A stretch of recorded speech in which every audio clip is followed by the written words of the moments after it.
आर्यन नंदन education channel में आपका स्वागत है। आज मैं आपके लिए एक नया टॉपिक लेके आया हूँ, सिकल सेल एनीमिया। इससे पहले मैंने आपको एनीमिया पढ़ाया था। आप उसकी पूरी जानकारी के लिए आप मेरा चैनल में जाके आप उस वीडियो को देख सकते हैं। एनीमिया क्या होता है? एनीमिया में हमारा जो है आरबीसी का लेवल और हीमोग्लोबिन का लेवल कम हो जाता है, क्योंकि जो हीमोग्लोबिन उसमें होती है वो क्या करती है, प्रोटीन होती है और वो हमारे ऑक्सीजन को कैरी करती है, हमारे टिश्यू ऑर्गन आदि को पहुंचाती है। लेकिन एनीमिया वाली कंडीशन में क्या हो जाती है कि उसकी कमी हो जाती है। तो उसी का एक पार्ट है सिकल सेल एनीमिया। आज मैं सिकल सेल एनीमिया की पूरी जानकारी दूंगा, इसकी परिभाषा बताऊंगा, इसके क्या कारण है, इसके क्या लक्षण है, इसकी क्या जांचें होंगी और इसका मेडिकल उपचार क्या होगा, घरेलू उपचार आदि मैंने जानकारी दूंगा। तो हम पहले इसके बारे में बात करते हैं। इसकी जो परिभाषा, जैसे मैंने इस पे लिखा हुआ है, असामान्य हीमोग्लोबिन के कारण होने वाली एक रक्त की एक ब्लड डिसऑर्डर है और ये हमारी आनुवंशिक बीमारी है। मतलब कि ये हमारे माता पिता के जीन में जब परिवर्तन, माता पिता से जो है ये क्या होता है, ये आनुवंशिक बीमारी हमारे माता पिता से जो विरासत में बच्चों में देखने को मिलती है। तो माता पिता जो इसके क्या होते हैं, कैरियर होते हैं, उनके जीन में अगर जब ऐसा म्यूटेशन होता है तो आने वाले जो पीढ़ी, जो आने वाला जो बच्चा होता है उसमें जो सिकल सेल एनीमिया की प्रॉब्लम हो सकती है। तो इसमें क्या हो जाता है, मैंने जैसे आपको यहाँ पर लिखा है असामान्य हीमोग्लोबिन।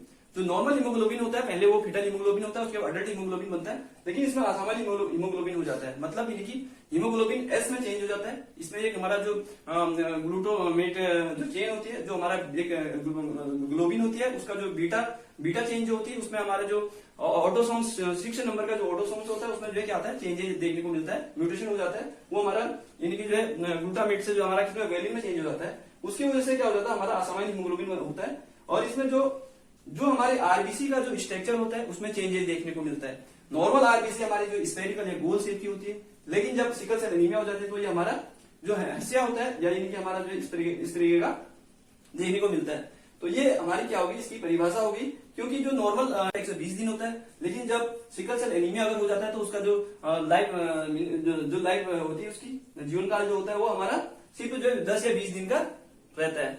तो ये में ये प्रॉब्लम हो जाती है। तो ये क्या होगा, इसकी परिभाषा होगी। आगे हम इसके कारण के बारे में बात करते हैं। कारण जैसे कि मैंने अभी आपको बताया था, ये हमारे जो एक आनुवंशिक बीमारी है, यानी कि जो है माता पिता से जो हमारे बच्चों में देखने को मिलती है। अगर माता पिता के जीन में अगर उनकी ब्लड जांच कराएंगे तभी जो हमको ये पता लगेगा कि आने वाली जो बच्चा है उसको हम बचा सकते हैं।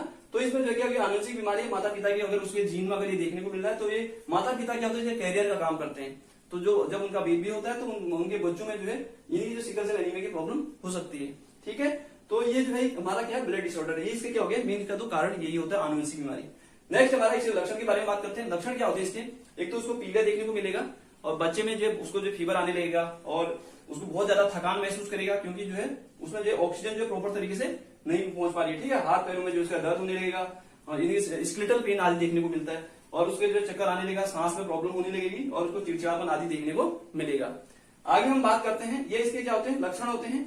और पीलिया उसके जो है आंखों आदि में जो है ये हमारे या तो शुरू में या फिर 6 महीने के बाद जो बच्चे में जो है ये लक्षण दिखाई देंगे, जिसको भी सिकल सेल एनीमिया की प्रॉब्लम हो जाएगी।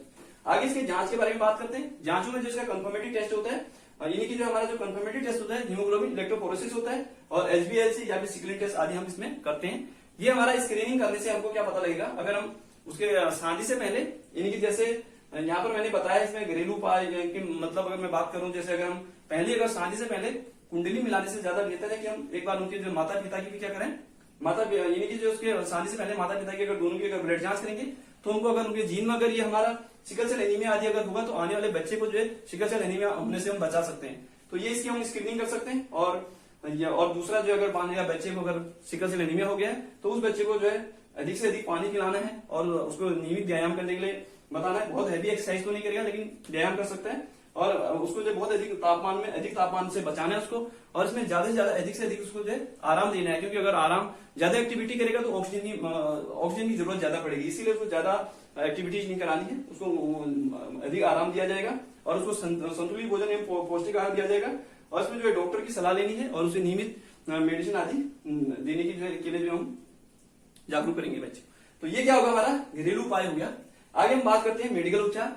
इसका कोई ऐसा मेडिकल उपचार तो नहीं है कि जिससे कि ये बच्चा एकदम ठीक हो जाएगा, लेकिन फिर भी हम जो है उसको जो है कुछ मेडिसिन आदि से जो है उसको जो है थोड़ा आराम दे कर सकते हैं। जैसे ऑक्सीजन की कमी हो रही है, ऑक्सीजन देंगे और ब्लड प्रॉब्लम है तो स्टेम सेल ट्रांसप्लांट कर सकते हैं, फॉलिक एसिड, हाइड्रोक्सी यूरिया आदि दे सकते हैं। हाइड्रोक्सी यूरिया क्या होता है, ये हमारा उसके जो कॉम्प्लिकेशन हो रहे हैं और जो उसका पेन हो रहा है उसको जो प्रिवेंट करने के लिए देते हैं। पेनिसिलिन अगर कोई उसका इन्फेक्शन का रिस्क है तो उसको रिड्यूस करने के लिए देते हैं। और आरबीसी का ट्रांसफ्यूजन कर सकते हैं, ब्लड ट्रांसफ्यूजन, बोन मैरो आदि का, जो इसमें ब्लड का ट्रांसफ्यूजन आदि करते हैं। तो ये हमारा क्या होता है, ये पूरा सिकल सेल एनीमिया का जो पूरी जानकारी थी। जानकारी अच्छी लगी तो ज्यादा से शेयर करेगा और सब्सक्राइब करेगा चैनल को।